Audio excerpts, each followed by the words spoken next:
Greetings, everybody. My name is Dan Gray, and I'm with St. James Parish here in Cooperstown. Welcome to a Facebook chat with Dr. Megan Lyons.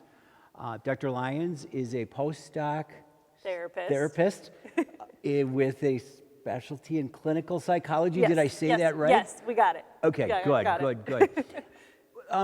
Megan is here to talk to us today a little bit about some of the anxiety we might be feeling as we deal with the social distancing, the quarantine, and so forth that COVID-19 has brought to us. So Megan, tell us a little bit, well, maybe tell us a wee bit about yourself, and then tell us a little bit about some of the signs of anxiety. Sure.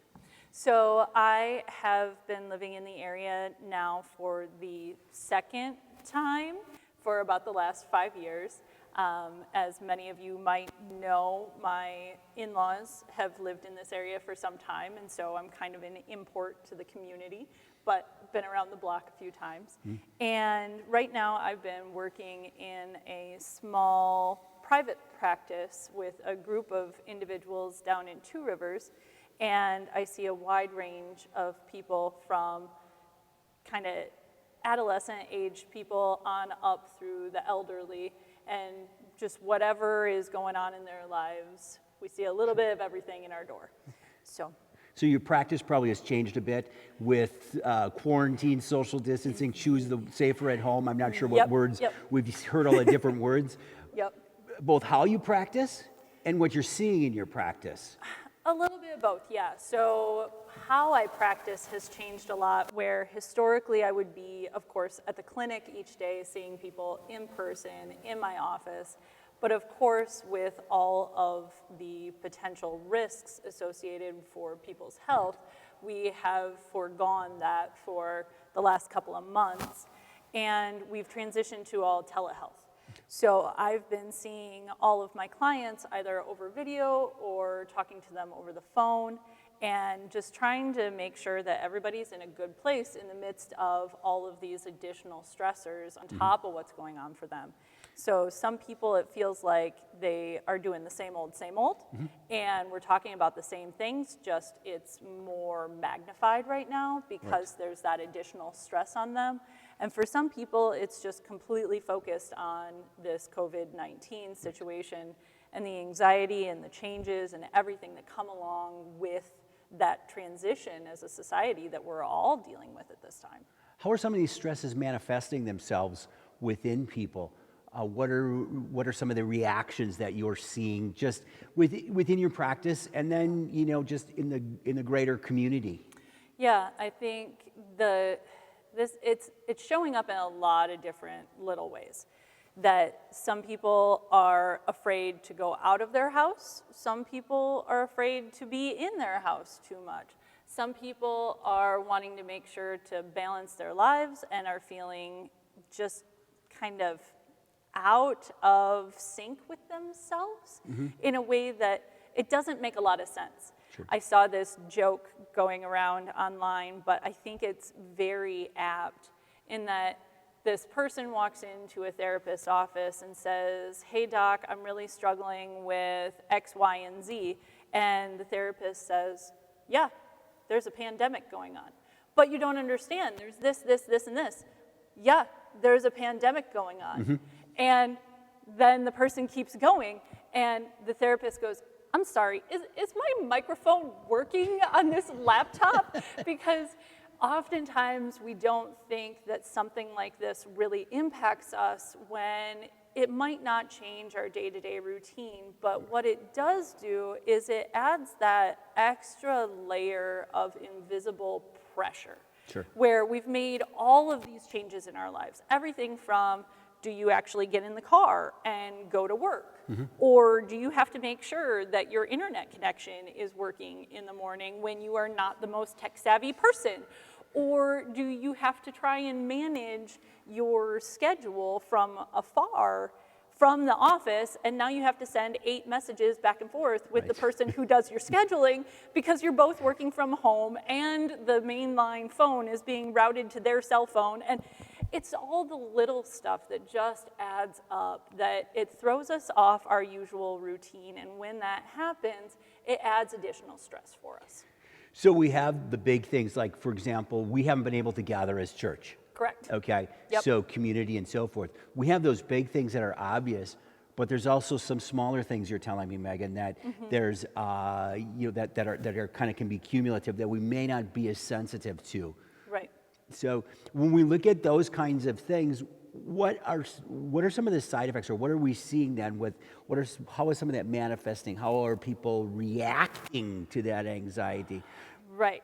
So I want to make a distinction here for a minute in between anxiety and stress, because these are two different things. Stress in and of itself is a change from an external source. And that change then can result to a feeling of uneasiness. But this is something that in the moment you feel, right. And then when that pressure, that change releases, you no longer have that stress.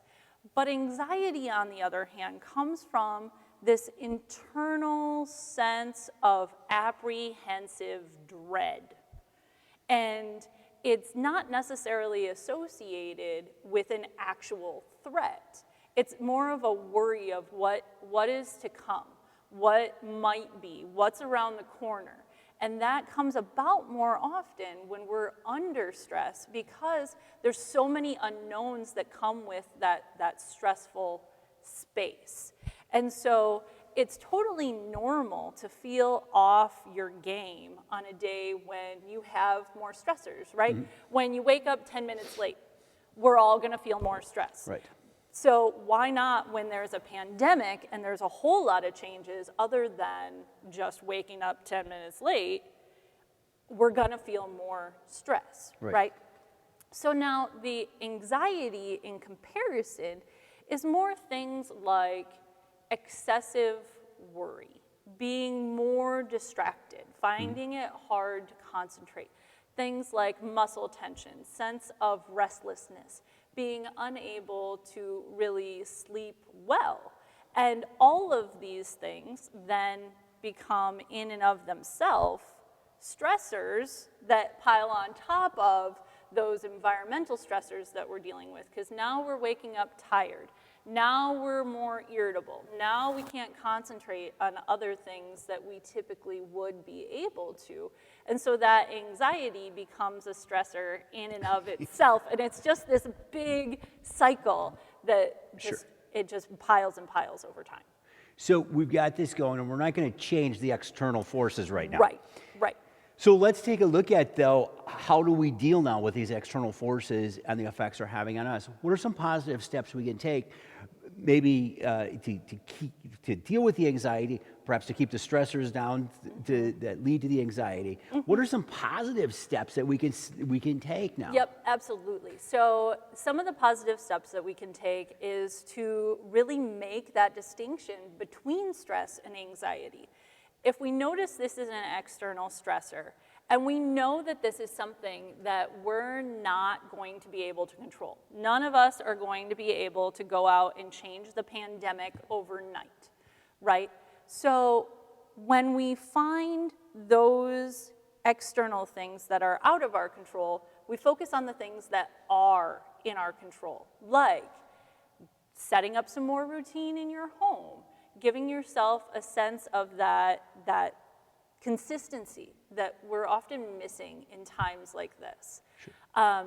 It's also looking at when the concern is coming from somewhere that isn't environmentally based. It's more in that worry. It's in the what ifs and the thinking about the future and not really right here in the exact moment. Really questioning, is this real? Mm-hmm. Is this a threat to me? If this is not real in this moment, right, and it's not threatening my well-being right now, you can redirect your focus on something else that is going on right now. Okay. And one of the major things that you can do to do that is to actually ground yourself in your senses, right? Your sense of sight, your sense of hearing, your sense of taste, your sense of smell, your sense of touch. And you can do this. This is that whole concept of mindfulness that gets thrown around often. But I don't mean it as a catchphrase. I mean it as just paying close attention to all of these things that we're experiencing day in and day out, but we just ignore. Okay. So we can pay attention to the things that are real, Right. and give less attention to the things that aren't real. Right. And so one of the things you can do is in those moments when you feel like you're all over the place, you can just say to yourself, okay, right now, this is what I see in my environment.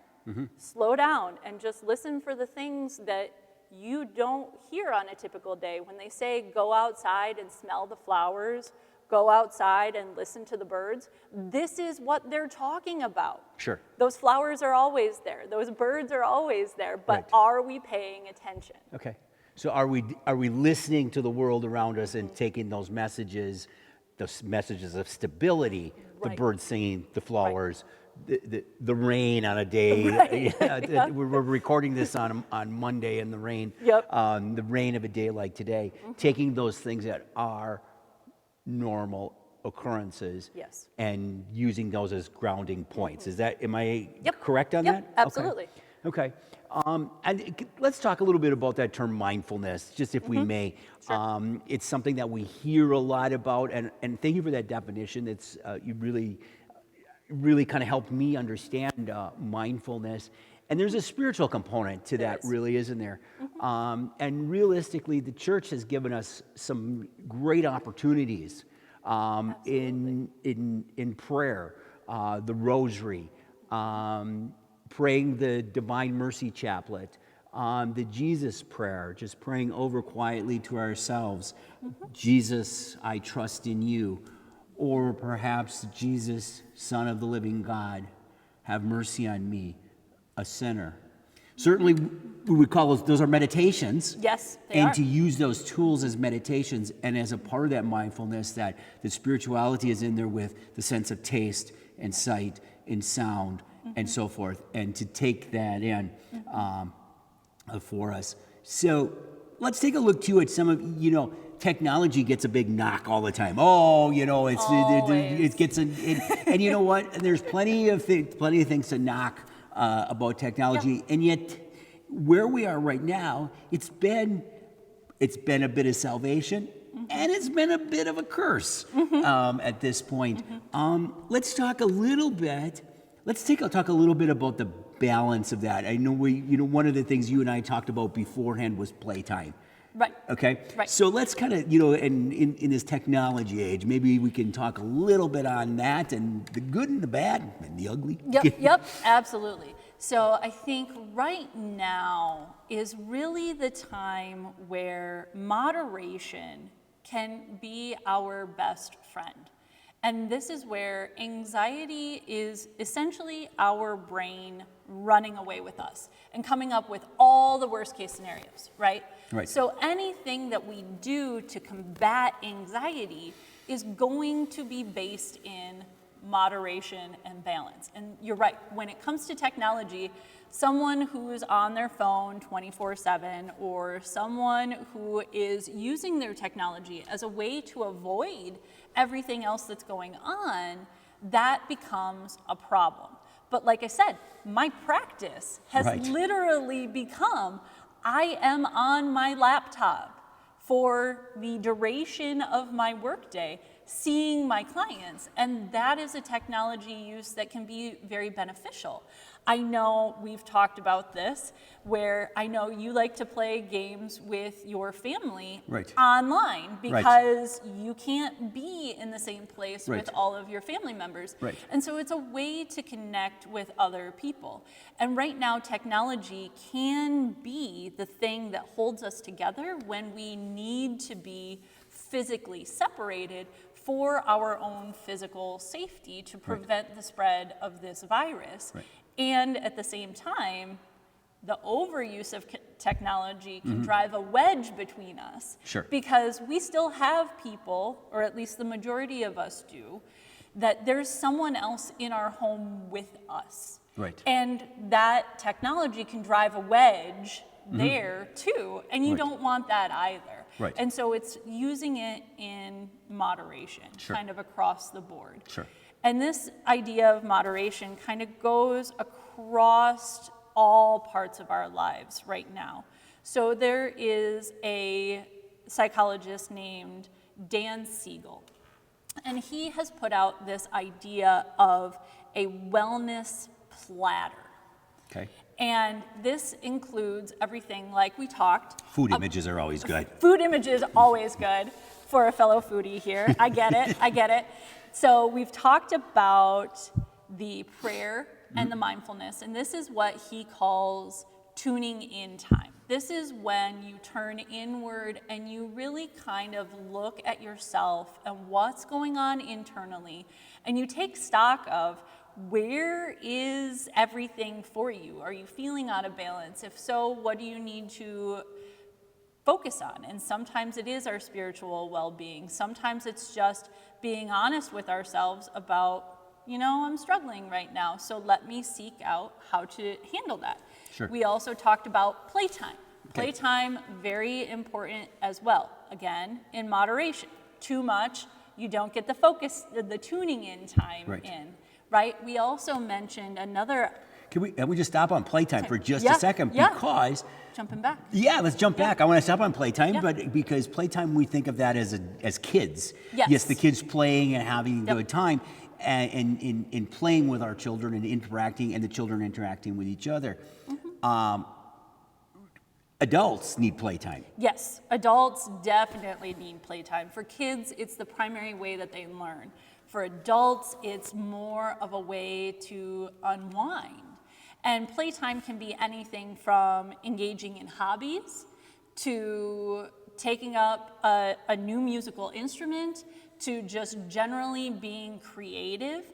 Play is a space to not have those boundaries that you typically might in Right. other ways. And so it gives you that freedom to just kind of do. And so, like we talked about, playing games online Right. with your kids, Right. or I know you like to play the guitar, spending Yeah. time Yep. playing your guitar. Sure. I know I personally like to do things like craft, or I like to try out new recipes, or anything that just engages you in a sense of enjoyment. Sure. Okay. Yeah. Okay, that makes sense. Thank you Yeah. for that. Okay. Yeah, absolutely. Okay. Let's For continue on with our clarification. dinner platter here. Yep, dinner platter. So another one that we talked about was the connection, right? That we're all missing Right. connection, being together physically in Right. one space. Right. Like coming to church, or even just going to work and being with your coworkers, right? So this is to find those creative ways to stay connected with other people. Maybe it's more phone conversations. I found myself actually sending more cards to people when I typically wouldn't, but I feel like this is one way that I can stay in contact with other people that I enjoy in my life. And so sometimes we have to go a little bit out of our way to connect when there is that physical distance, where it used to be super easy to be like, hey, Joe, how's it going around Right. the water cooler or whatever, that you're not able to do anymore. So our connections have to almost be more intentional. Yes, I mean, absolutely. and I think about that. We're sitting in front in an empty church right now. Yep. As we do this, and this church has been empty for 3 months now, almost. I think something like Yep. that. I don't want to know the exact date off the top of my been a head. little while. It's been a little while, Yeah. and gathering as community is so much a part of our faith. Christ gave us the church, okay, and He gave us a church as community. So that is something we're mourning, missing, adding to it.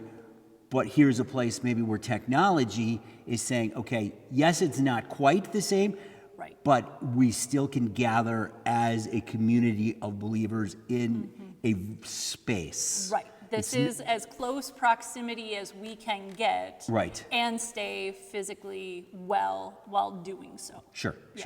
Yeah. So that whole technology as a tool thing Right, again, right? right. Scalpel, not a hammer. Exactly. So a couple of other things to go on this platter is time for focus time. So this is when you're at work and trying to get a particular project done. Or I know a lot of people are wanting to do renovations on their house right now with all their free time, right? Or gardens because it's spring and we're finally like able to get outside. Right. When you hit a groove and Right. it's a sense of almost flow where you focus in on what is going on and Right. you're really productive during that period of time. Okay. Sure. Yep. Sure. And beyond that, we also have things like physical time. This period of time for us, because a lot of us are more at home all the time, just like some people might be going overboard and trying to fix everything in their house, Right. other people might be finding it hard to get off of their couch, Sure. which is also totally understandable given current circumstances. But for that overall sense of physical well-being, we need to get up off the couch and go and do something for a period of time, even if it's just a leisurely walk, take Sure. the dog around the block, Right. do something. I did not know how many dogs there were in the community until this started. I don't know if people are borrowing them or renting them, but boy, I see a lot of dogs getting walked of late. I swear I have met every single one of my clients' dogs, cats, and little there is kids. yes. They're all coming in and they're coming across the street and they're like, oh, there goes. Yes. It's great. But you know that breakup, I wind up spending a fair amount of my day Yeah. in online meetings and conferences and consults and things like that. And in the middle of a conversation, a very important conversation today, one of our cats chose to walk across the desk. So maybe that's part of the humor that we can use then to lighten up that stressful. Oh, absolutely. And that's time. where the play comes in, right? Sure. We are focusing in, but at the same time, when the opportunity for play arises, embrace it. Sure. This is what we've got going right now. Right. The last two things on this platter are downtime and sleep time. So these are clearly associated with one another. Right. Downtime being that time when you can just unwind, allow your mind to wander, be free to do whatever it wants, and has no real demands. And of course, then sleep time being incredibly important. I cannot emphasize enough how much our overall well-being is based on our quality of sleep, because sleep will regulate all of our Right. bodily functions, Right.